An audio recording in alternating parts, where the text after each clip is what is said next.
We are starting now. Hello, everyone. Good morning, and thank you for coming to our second Sustain webinar. I would like to ask Professor Nagas to the floor and present our Sustain cost action. The floor is yours. Thank you very much. Once again, good morning, good afternoon for those of you who have already started the day. My name is Kate Nekach, and I'm the chair of this cost action. It's a great pleasure to be here and to welcome all of you to this webinar. Very warm welcome to all the participants and also warm welcome to our speakers. Today, we'll have two distinguished speakers, Professor Muhammad Saqib and Dr. Islam Farad. Thank you very much for joining us today, and looking forward to the presentations. Irene, back to you. Thank you, Kate.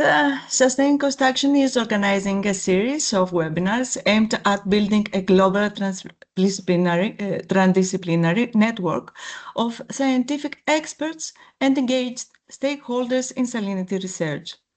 The initiative addresses food security, sustainability, and the escalating climate crisis by fostering knowledge exchange and collaboration. So we have today two speakers from non-EU countries, from Asia and Africa. And I would like to welcome to the floor Professor Mohammed Saqib, Institute of Soil and Environmental Sciences, University of Agriculture of Pakistan, who will present us with response to salinity at shoot and root level, translating lab learning to field success. Professor Saqib, the floor is yours. Okay, let me just share my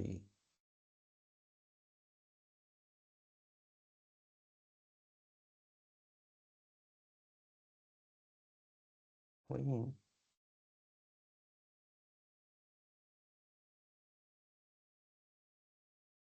Okay. We cannot hear you at the moment, very softly. Yeah. I will. I'm just trying to share my screen at the moment.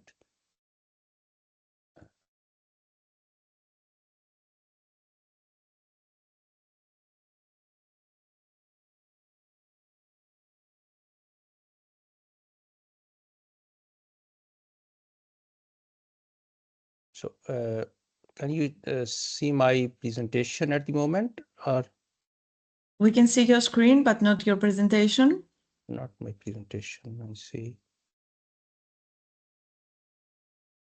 I think you should open your presentation first and then enter. Yes, I have already.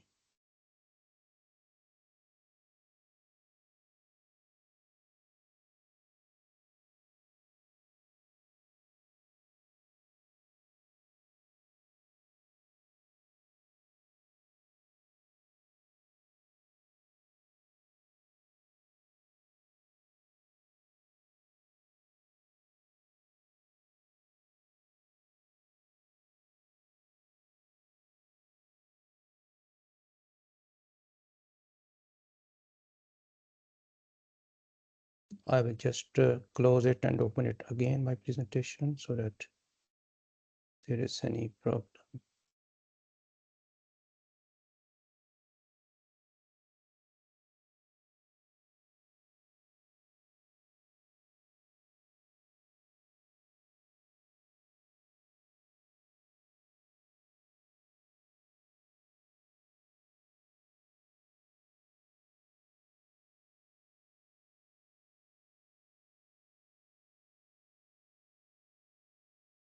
It is actually very interesting for us because we are going to have the opportunity to gain some knowledge from non-EU countries, and especially from countries like Africa and Asia with completely different climatic and soil conditions. Yes. Can you see my slides now? Yes, we can see your slides. You could also put it in full screen if it's possible. I'm just trying to do it.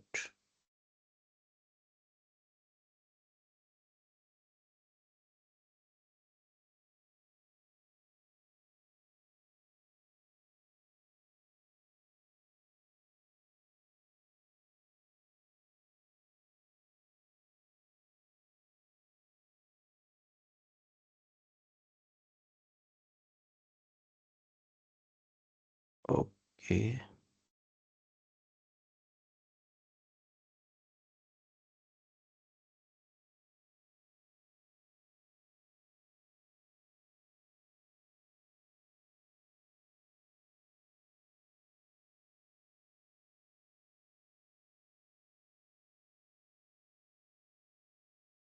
Okay, is it okay? No, unfortunately, it's gone. The It's gone. presentation is gone. And now, Yes. now can you see it? No, we cannot see it, but perhaps an option is that you send the presentation to me or to Irene, and then we can go through it so that everybody can see it as well. Okay. I will share it once again, maybe.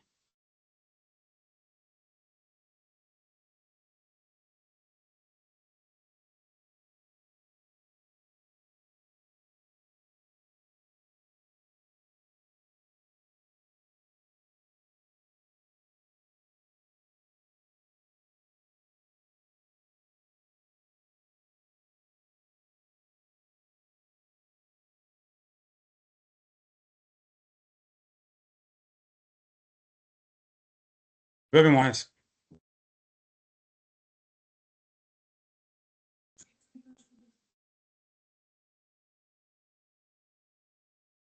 Okay, Hello, so everyone. now I think full screen is not there, but at least you can see the presentation.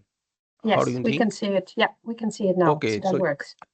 Okay, just I think be with me and let me start so that we can do it without any further wastage of time. So first of all, I'm very grateful to the organizers of this webinar for giving me this opportunity to present my work.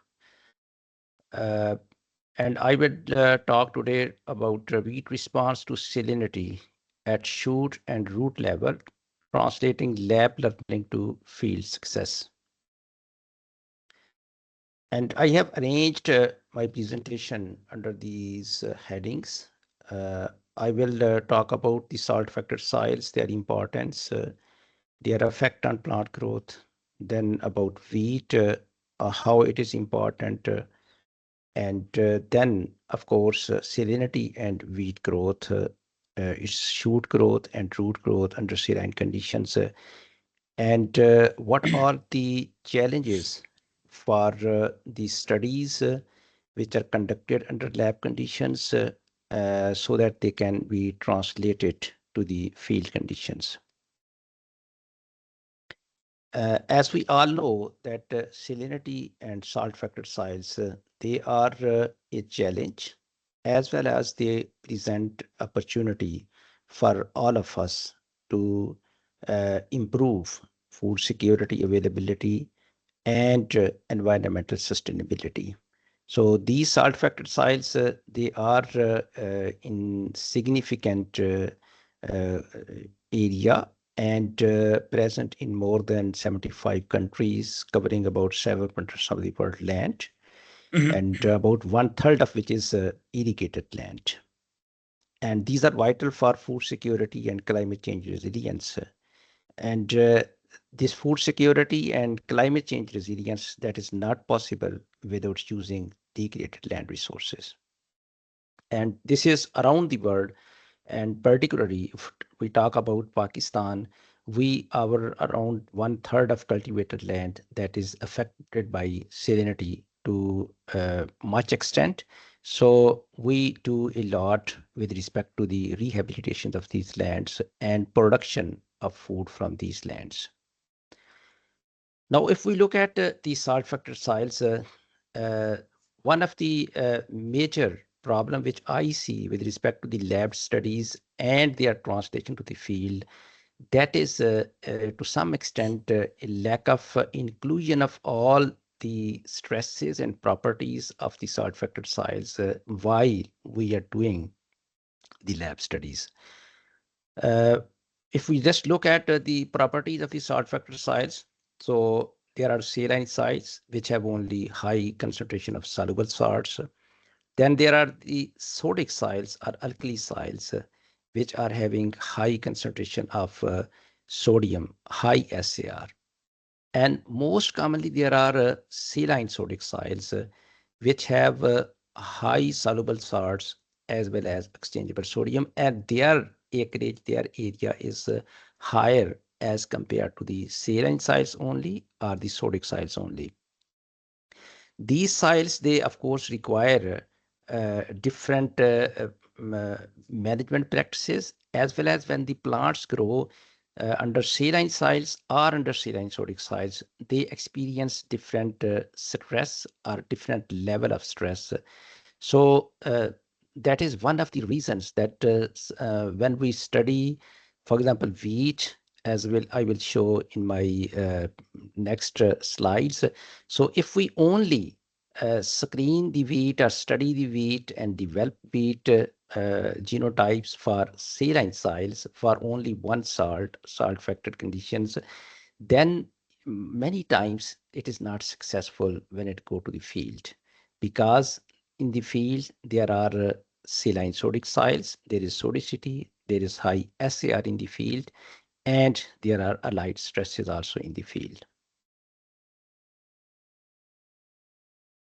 Now, if we look at what is happening, this is a typical piece of land which is affected by salinity, and which is having a wheat crop, very poor growth of the wheat crop. So usually the salt factor lands, they are low in crop yields and vegetation cover. And in these areas, there is high poverty and malnutrition. And of course, they are also source of environmental pollution and land degradation. And these are the common stresses which are occurring along with salinity, which include drought, waterlogging, soil compaction, heavy metal, air pollution, and high temperature also along with this sodicity. So it's very important that while selecting and development of salt tolerant plants, we consider heterogeneous nature of the salt factor soils and the allied stresses which are actually present in that particular area. Now, before going to the effect of salinity on wheat growth, I would like to start it with the very basic point that how actually the plant cells, they grow, they expand. Because this is the process which is right in the beginning affected by the salinity. So this is the well-known acid growth theory, where usually it starts with the oxygen-induced proton release into the cell wall, which causes the acidification, and this actually then activates the cell wall loosening enzymes, the expansins, leading to cell wall loosening, and then turgor-driven extension growth. So it means that turgor, that is important. And if the turgor potential that is not there, then of course the growth that will be reduced.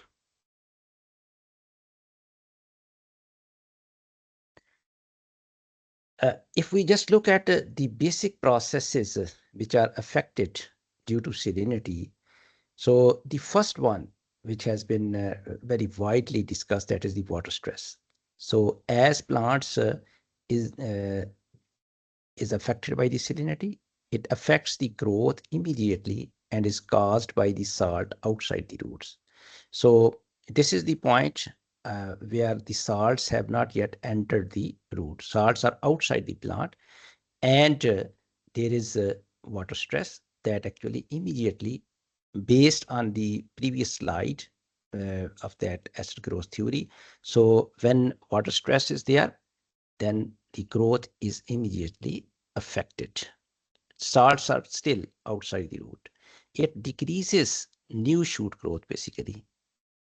And then is the stage which is basically the ion toxicity, which develops over time and is due to ion accumulation in the shoot. So that of course takes time. The entrance of the ions into the plant, accumulation in certain parts, that takes time. And here comes the ion toxicity. It is increased, and it increases the senescence of older leaves, particularly because the salts they usually get accumulated in the older leaves. And alongside this iron toxicity, then there is iron and nutritional imbalance. Of course, sodium is the dominant cation, which and chloride are the dominant anion. So they will actually hinder the uptake of potassium or nitrate and calcium, etc. And this is the very famous two-phase growth model, which is again based on the previous slide, that in the first few hours, up to some days, there is the osmotic phase of salinity. Due to the water stress, the plant growth is affected. And this model is particularly based for wheat growth. So this has been proposed initially by Rana Mans from Australia, and then it has been extended to maize also by Professor Schubert at University of Gießen. So in the first few hours to days, the plant growth, particularly in wheat, barley, maize, in cereals, that is affected by, that is reduced by osmotic stress, which is called as the osmotic phase. Then after a couple of days till then to the weeks and months, the accumulation of the sodium and chloride particularly, that occurs inside the plant, and that leads to the ionic phase or ion toxicity. So keeping in view these phenomena of the general effects of salinity on plant growth, let us see that how the wheat growth is affected. So in general, if we see that where do the wheat actually stand with respect to its salt tolerance. So this is a graph which shows the diversity of the salt tolerance in different plant species. So if we can see that this durum wheat and bread wheat, they are somewhere moderately tolerant, considered moderately tolerant to salinity. There are crops like rice and some plants like Arabidopsis, which are not that tolerant. Wheat is fairly moderately tolerant, but there are many species which are much more tolerant as compared to the wheat. As we are discussing wheat, so if we just look at its importance, so wheat is a critical high yield cereal crop and is staple food for over 1/3 of the global population. So in many countries, like in Pakistan, in many parts of other world, it is a staple food. It is a vital source of carbohydrates, protein, dietary fiber, B vitamins and minerals, including iron and zinc particularly, which are essential for the human health. It is one of the most produced cereals globally and is considered crucial for food security as well as economic stability. So this is food security as well as for the economic stability in many countries, including Pakistan. This study actually shows that how different genotypes of wheat, they are affected by salinity. So here the salt concentration is about 12.5 decisiemens per meter. And as we can say, the shoot fresh weight of all the genotypes, there are 4 genotypes which that is significantly reduced, affected by this level of the salinity. And usually in the field, wheat, it grows with reduced more than or around 50% reduction of yield at about 10 decisiemens, 12 decisiemens per meter. So it is significantly shoot growth that is reduced significantly by this salinity, but there is a difference among different genotypes. So there is genetic variation with respect to salt tolerance. And if we look at these genotypes under control conditions, there is a much higher yield in Sagittarius, which is the last one, and less in the SARC1 and in Glab. So it means that the absolute yield is not only important, we need to have relative yield, relative reduction under saline conditions as compared to the control conditions. So relative shoot fresh weight, which is percent of control, that is that we usually consider, and many other researchers, many other labs, they also consider either the relative shoot fresh weight or the relative shoot dry weight. for selecting for comparison of different genotypes. So based on relative as well as here in the absolute weight under saline conditions, this is the ranking of the genotypes based on the these parameters, shoot parameters. Then if we look at the effect of salinity on the root, so this is a bit different. So this is the same experiment. And here we can see that the root fresh weight of these tolerant genotypes that is not affected by salinity. Whereas the root fresh weight of the other genotypes, particularly the sensitive genotype, that has been affected, that has been reduced significantly under saline conditions. So it means that the tolerant wheat genotypes, they try to actually keep their roots surviving and their growth better so that they can better actually tolerate and compete under these conditions. Then, as you know, the root in wheat particularly, they comprise of seminal roots and nodal roots. There are two types of the roots. And in this photograph down, I have just tried to show that these roots, which are newly growing roots, because the seminal roots, they are the roots which actually initiate from the seeds. And the nodal roots, they later on initiate. So it is also known that under stress conditions, usually the nodal roots, they are more abundant. So here we can see the emergence of the nodal roots. And what we saw is that in case of the resistant genotype, the percent nodal root fresh weight, which means that what is the percentage of the seminar root and what is the percentage of the nodal roots.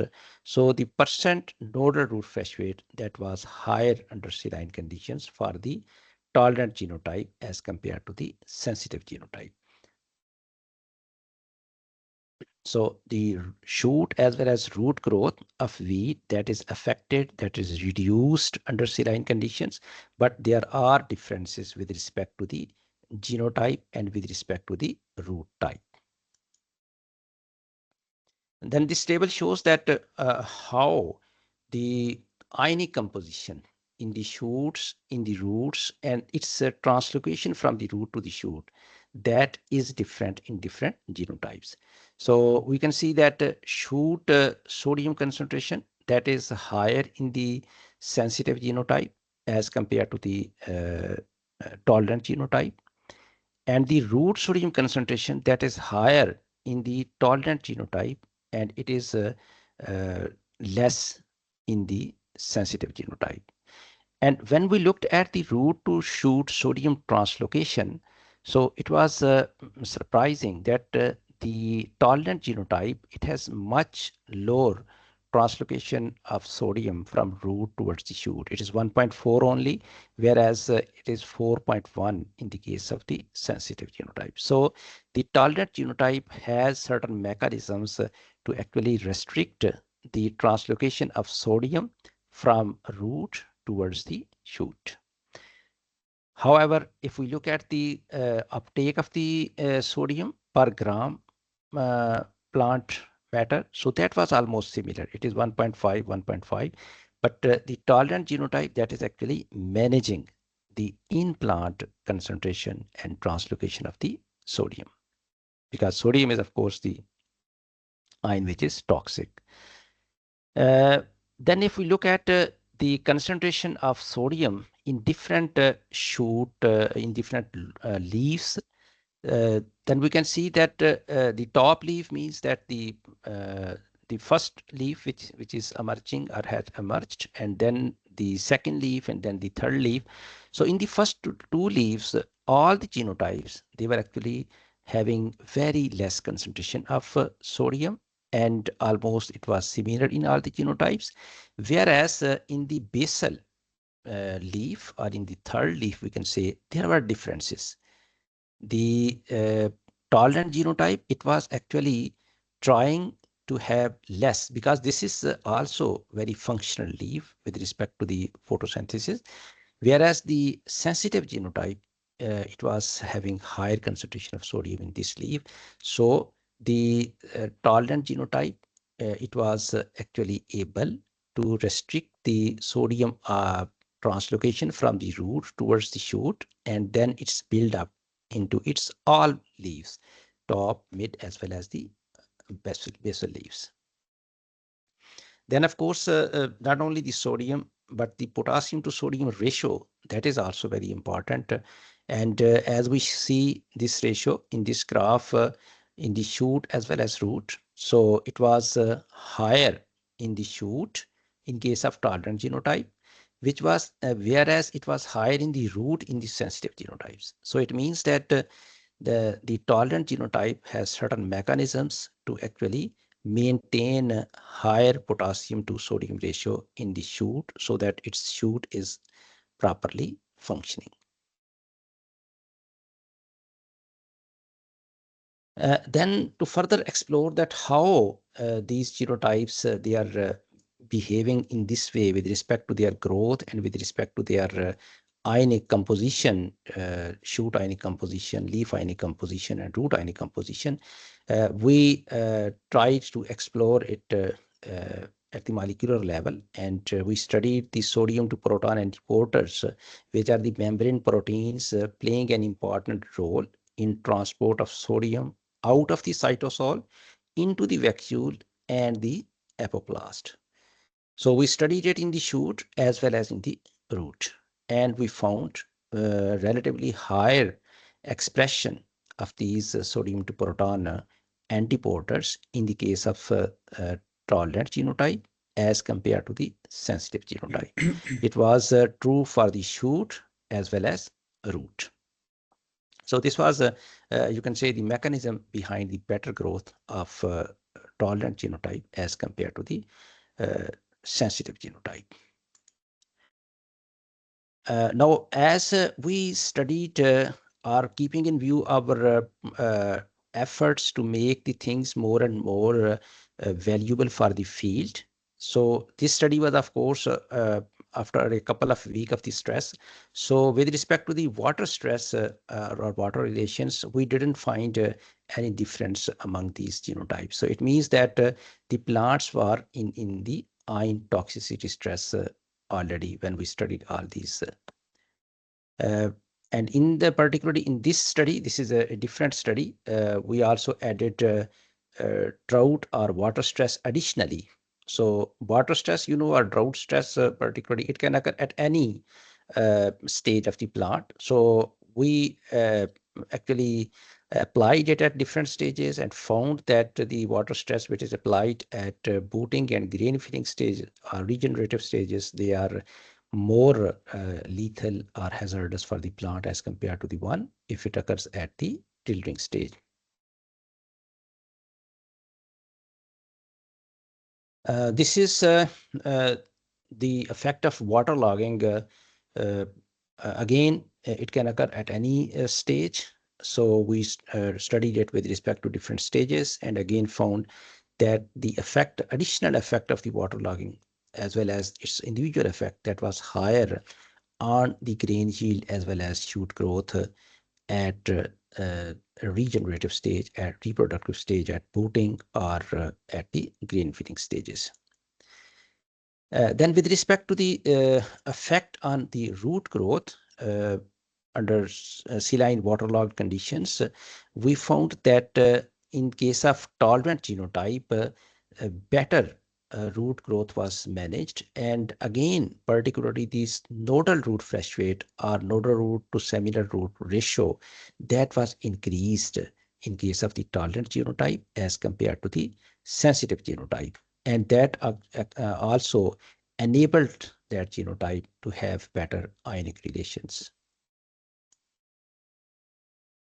Now, as in the start, I discussed that in salt-affected conditions, not only salinity is there, but sodicity is also very important. And in this study, we found that when the wheat genotypes are exposed to only saline conditions or saline and sodic conditions, so saline sodic conditions, they are more lethal or hazardous as compared to the saline only. And there are differences among the genotypes with respect to their response to saline sodic conditions as well as saline conditions. And this increased effect that is particularly due to the sodium concentration, because under saline sodic conditions we can find higher sodium concentration, and it is not because of the chloride concentration, which is usually the case in case of only saline conditions.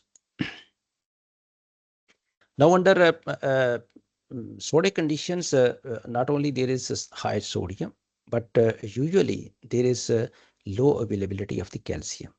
And as I said in the start, usually in the lab studies, we are considering salinity only, one salt salinity, again sodium chloride, sometimes sodium sulfate or calcium chloride, but 1 or 2 salts maximum. But when we take these results to the field, sodicity is there.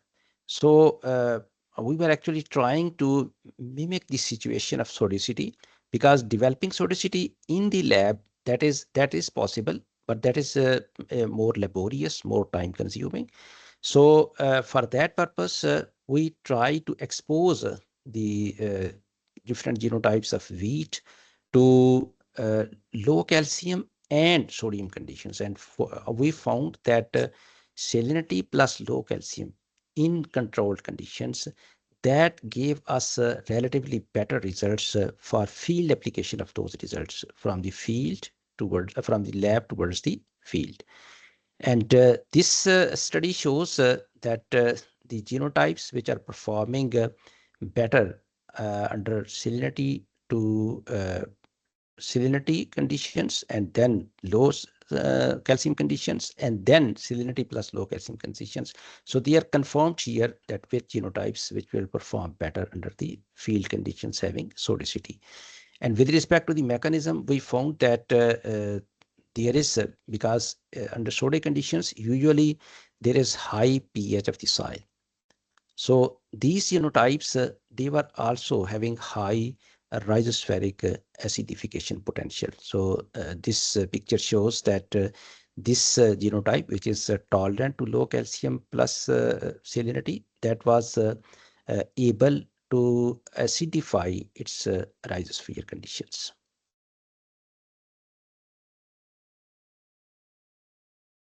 Then we took these genotypes to the field and found that the results which were actually obtained from the our lab experiments, they were confirmed in field conditions.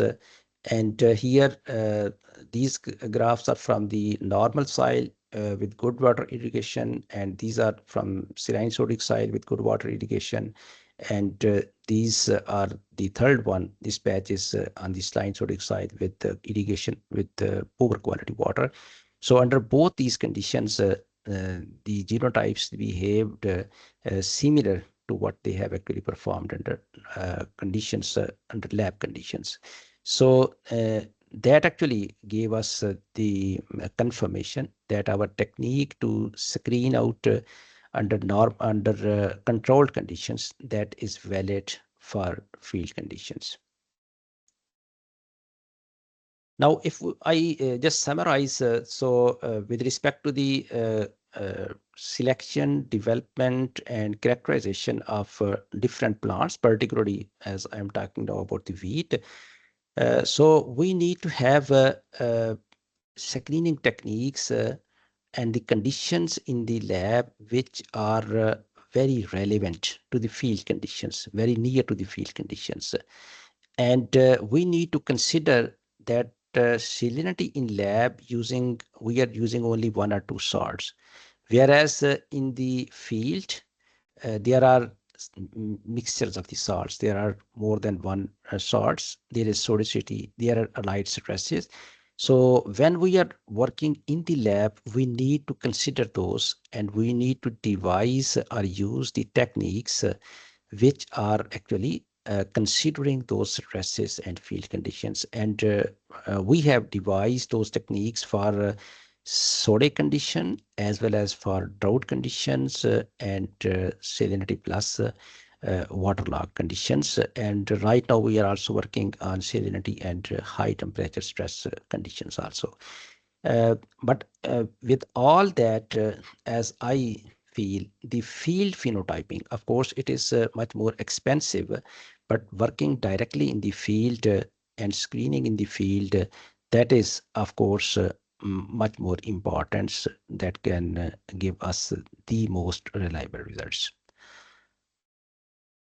So with this, I would like to thanks once again, and I would like to acknowledge the contribution of my collaborators in different parts of the world, in Pakistan, my graduate students, postgraduate students, funding agencies, and thank you very much from my side. And I would like to have your question, comments, and suggestions. Thank you. Professor Saqib, many thanks for this interesting presentation. I think we can have 2 questions now and the others at the end of the second presentation. Are there any questions? I have a question. Yes, Yes, please. Thank you very much. Thanks to Sustain Management and Sagıp. Sagıp, as we know, wheat is resistant to medium salinity. This is the pot experiment very well. Thank you very much. Is it easy to implement this result to the field? One question. Second question, these results, is it possible to implement salt-affected, which salt-affected class? Saline, alkaline, or only salt-affected soils? Thank you very much, Professor Mehmet, for your this very kind question. I try to actually explain these things, that how can we these are solution culture experiment. These are pot experiment what I have actually showed here, and the field experiment as well. The last one was the field experiment. So I have tried over time to devise the screening techniques which can function in the field conditions also. So that's why I included what I have shown as your question is, yes, these are valid under salt factored conditions, which include the sodic conditions, saline alkali soils and saline sodic soils. So my results and these techniques, I have tried to actually confirm these at different levels, from lab to greenhouse and to the field conditions. Excuse me?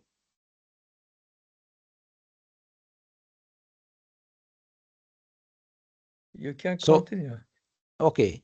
So these results, I have tried to explain that how and what are the factors which should be included when we are taking the results from the lab to the field. Because salt factored soils, that's why I right in the beginning explained that these are not only saline soils with one salt, sodium chloride or sodium sulfate. There are multiple salts, and there is sodicity and alkali. There is high pH, and for this high pH, low calcium, we need to consider this in our screening techniques in the lab and in the greenhouse. And that I have considered. That I have considered and devised over time that what additional, like low calcium I added. I actually use the low calcium conditions to mimic the sodic conditions where the calcium availability is usually less. Many thanks. Is there any other question? Because we have to continue with the second presentation.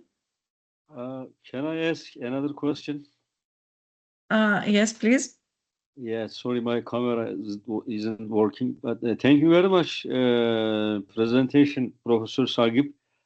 I want to ask a question. If there is a possibility for remediation of this type of problems under field condition or in laboratory condition, have you tried any sort of materials? In our case, we use it biochar. You may be familiar, and then it was in laboratory condition actually. But it worked for example, it improved the germination of seeds in saline condition. So I just wonder if you have tried any sort of materials for, solve this kind of problems or remediation. Do you think, is there any possibility? And second question, how soil properties impact or interact with these, analysis that you made? I think you haven't looked at it, any kind of analysis. Do you think there will be any interaction? Thank you very much. Okay, thank you very much for your two questions. Your first question is about the remediation. Yes, because this was only focused, this presentation was only focused on wheat response to the salinity. So I have not included the remediation measures. Yes, we have tried. We use in our conditions gypsum, which is calcium sulfate basically. It is very cheap and it is available in our country.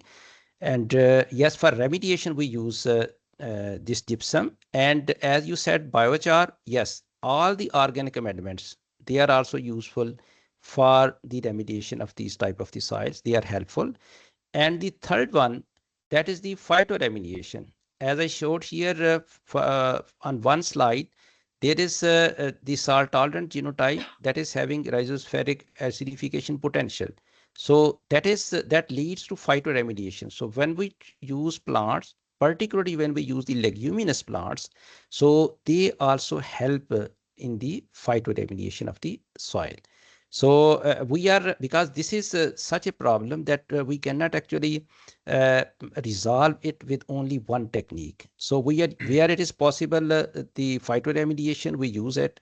Where it is possible to remediate by gypsum, we use it. And where it is not possible, in many cases, then of course the most valuable thing is the salt tolerant plants, for example, wheat crops, wheat genotypes, and similar other plants. So I hope that I have answered your first question. Yeah, and your you second question, second question is about the soil analysis. Yes, I have not given the soil analysis in my presentation. Of course, in all these experiments, we have carried out the soil analysis also. And yes, soil analysis affects. But most important parameters which affect under these conditions, that is, of course, the EC, electrical conductivity, and the SAR, the sodium adsorption ratio. So in these, as I mentioned, the electrical conductivity was 12.5 decisiemens per meter. And in field experiments, it was again like that, because in the field there is a bit variation. So it may be like from 10 to 12 and sometimes a bit more also. And its SAR, that was also above 30. So it was a saline sodic soil which we used for this purpose. Thank you very much, Professor. Many thanks, Professor Sakib. Could you please